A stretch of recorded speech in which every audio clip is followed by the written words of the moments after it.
አዲስ ሐዋርያ ብርሃን ዘኢትዮጵያ አባታችን ተክለ ሃይማኖት የኢትዮጵያ ቤተ መንግስት ከአክሱም ወደ ላስታ የተዛወረበት ዘመን። በዚያ ዘመን በዮዲት ወረራ ተደናግጦ የነበረው ሕዝበ ክርስቲያን ተረጋግቶ በሃይማኖቱ እየበረታና እየጸና የነበረበት ዘመን። የነገስታቱና የመኳንንቱ ልጆች በወጣትነት ዘመናቸው እየመነኑ ገዳም በመግባታቸው የምንኩስና ሕይወት የተስፋፋበት ዘመን። ይህ ዘመን እግዚአብሔር ኢትዮጵያን እንዲባርካት ለዘመናት በምህረት እንዲያት በቅድስና የተመረጠ ጻድቅ የሚያማልድ ሐዋርያ ያገኘችበት ዘመን ነበር። ይህ ዘመን በብሉይ ኪዳን ከግብጽ ባርነት አውጥቶ ወተትና ማር ወደምታፈልቀው ወደ ከነዓን እንደመራቸው የብሉይ ኪዳኑ ሙሴ ከአምልኮተ ጣዖት ከአጋንንት ቁራኝነት አላቆ ኢትዮጵያውያኑን ወደ አምልኮተ እግዚአብሔር ወደ ሕይወት መንገድ የሚመራ ኢትዮጵያዊው የአዲስ ኪዳን ሙሴ ጻድቁ አባታችን ተክለ ሃይማኖት የነበሩበት ዘመን። ከከተታ ውፊት ከውፊት ዳሞት ወላይታ ከዳሞት ወላይታ አማራ ሳይንት ከአማራ ሳይንት ሐይቅ እስጢፋኖስ ወሎ ከሐይቅ ደብረ ዳሞ ከደብረ ዳሞ ትግራይ እየተመላለሱ የኢትዮጵያን ቤተክርስቲያንን በወንጌል ትምህርት እያስተማሩ ሕዝቡን ከዲያብሎስ ባርነት ነፃ እያወጡ ወንጌልን የሰበኩ አዲስ የኢትዮጵያ ሐዋርያ አባታችን ተክለ ሃይማኖት።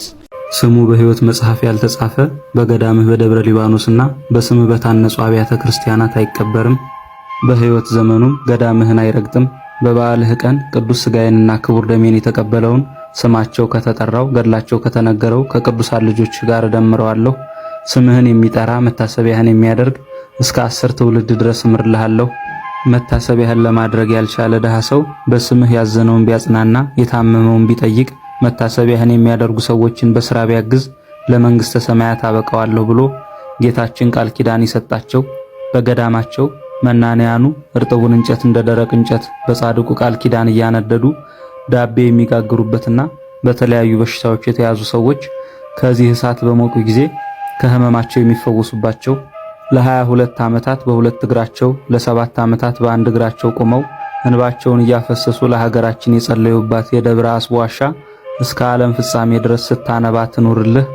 የእንባህ ምሳሌ የሆነ ጠበልህን የጠጣና የተጠመቀበት ከየትኛውም ደዌ ይፈወስልህ ብሎ ጌታችን ቃል የገባላቸው እንደ ሊቀ ሐዋርያት ቅዱስ ጴጥሮስ ራሱ ጌታችን የጵጵስና ስልጣንን የሾማቸውና በሀገራችን ወንጌልን እየሰበኩ ሕዝቡን ወደ ቀናች ሃይማኖት የመለሱ 6 ክንፍ ተሰጥቷቸው ከ24ቱ ካህናት ሰማይ ጋር የሥላሴን ዙፋን ያጠኑ የብዙ ታላላቅ ቅዱሳን መምህርና የምንኩስና አባት የሆኑ ኢትዮጵያዊው ሱራፊ ሐዲስ ሐዋርያ አቡነ ቅዱስ ተክለ ሃይማኖት 3 ዓመት በኋላ ከሰማይ ተክለ ሃይማኖት ብሎ ሲጣራ ሰሙ። የእግዚአብሔር ጥሪ ነበር። ብዙዎችን ወደ ክርስትና ታመጣለህና ተነስተህ ወደ ዳሞት ሂድ አላቸው። አባታችን ተክለ ሃይማኖት በእግዚአብሔር ጥሪ ዛሬ ወላይታ ተብላ ወደምትጠራው ወደ ዳሞት ሄዱ። አባታችን ተክለ ሃይማኖት ለእጃቸው በትር ለእግራቸው ጫማ ሳይዙ ሄዱ። የሐዋርያት ግብር ስለሆነ የኢየሱስ ክርስቶስ ጌትነቱን የምትናገረውን ወንጌል የደቡብ ሸዋን ክፍለ ሀገር ሁሉ እየዞሩ አስተማሩ። ግንቦት 12 ቀን አጽማቸው የፈለሰበት በቤተ ክርስቲያን ይከበራል። የጻድቃን ሞት በእግዚአብሔር ፊት የከበረ ነው። እግዚአብሔር ሰንበቴን ስለሚጠብቁ ደስ የሚያሰኘኝን ነገር ስለሚመርጡ ቃል ኪዳኔን ስለሚይዙ ጃንደረቦች እንዲህ ይላል። በቤቴና በቅጥሬ ውስጥ ከወንዶችና ከሴቶች ልጆች ይልቅ የሚበልጥ መታሰቢያንና ስምን እሰጣቸዋለሁ። አባታችን አቡነ ተክለ ሃይማኖት ዕድሜያቸው ወደ 70ዎቹ አጋማሽ ሲጠጋ ገዳማዊ ቦታን ለመመስረት ወደ አሰቦ ወይንም ደብረ ሊባኖስ ገዳም ገቡ። ደብረ አሰቦ ወይንም ደብረ ሊባኖስ የአቡነ ሊባኖስ የጥንት ቦታ ነው። አባታችን ተክለ ሃይማኖት ደብረ ሊባኖስ ሲመጡ ሐራስ የተባለ ጠንቋይ ቦታውን ወስዶት ነበር ያገኙት። ወደ ዋሻው ሲገቡ እግዚአብሔርን በጠራሁት ጊዜ ከጠላቶቼ ድናለሁ የሚለውን የዳዊትን መዝሙር እየጸለዩ ነበር። ሐራስም ይህን ሰምቶ አካባቢውን ጥሎ ጠፋ። አባታችን ቦታውን ባርከው በ1267 ዓመተ ምህረት ደብረ ሊባኖስን በዓት አደረጓት። አቡነ ተክለ ሃይማኖት ቅስናቸውን ሰውረው እንጨት እየፈለጡ አባ በጸሎት ሚካኤል በቅተው ልጄ ወደ አገልግሎት ተመለስ፣ ቅዳሴ ቀድስ፣ ሰዓት አጥቁም፣ ከካህናት ጋር ዋል፣ ከባልንጀሮች ጋር ቢሏቸው አባቴ እኔ እንጨት መፍለጥ ነው የሚሻለኝ ለዚህ ተግባር አልበቃውም ብለው በቀን 40 ሸክም ይሸከማሉ፣ እንጨት ይፈልጣሉ። ከዚያ በኋላ ተመልከቱ ተክለ ሃይማኖት ያረድ እሳት የፈጀው ሰው ኧረ እሳት ፈጀኝ ለተክለ ሃይማኖት አሳየ ይባላል። ሲሉት ይድናል።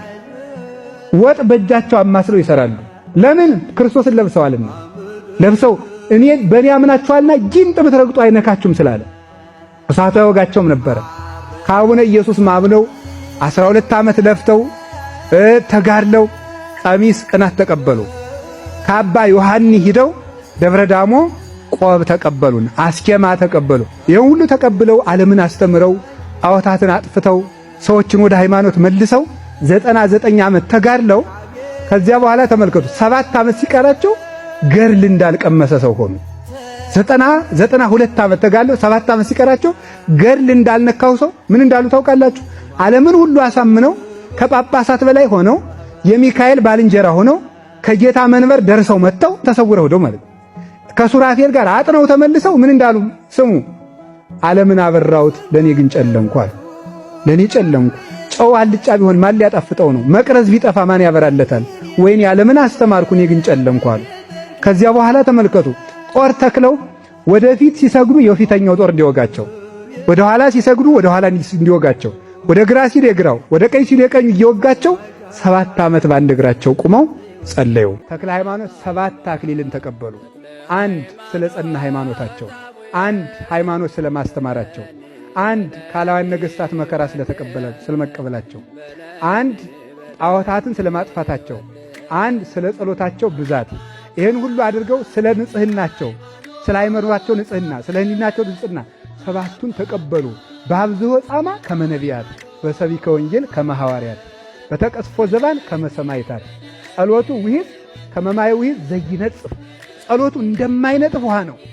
ድካም በማብዛት እንደ ነቢያት፣ ስብከት ወንጌል በመስበክ እንደ ሐዋርያት፣ በመገረፍ እንደ ሰማዕታት፣ በተባይቶ እንደ መነኮሳት፣ በማጠን እንደ መላእክት። ተክለ ሃይማኖት አንድ ሰው አይደሉም፣ ብዙ ሰው ናቸው። መልአክ ናቸው፣ ሰው ናቸው፣ ካህን ናቸው፣ ባሕታዊ ናቸው፣ መነኩሴ ናቸው፣ ጳጳስ ናቸው፣ መምህር ናቸው፣ የዘጉ ታሃራሚ ናቸው፣ ቄስ ናቸው፣ ዲያቆን ናቸው። ተክለ ሃይማኖት ሁሉንም ናቸው። እንዲህ ያሉትን እወቋቸው።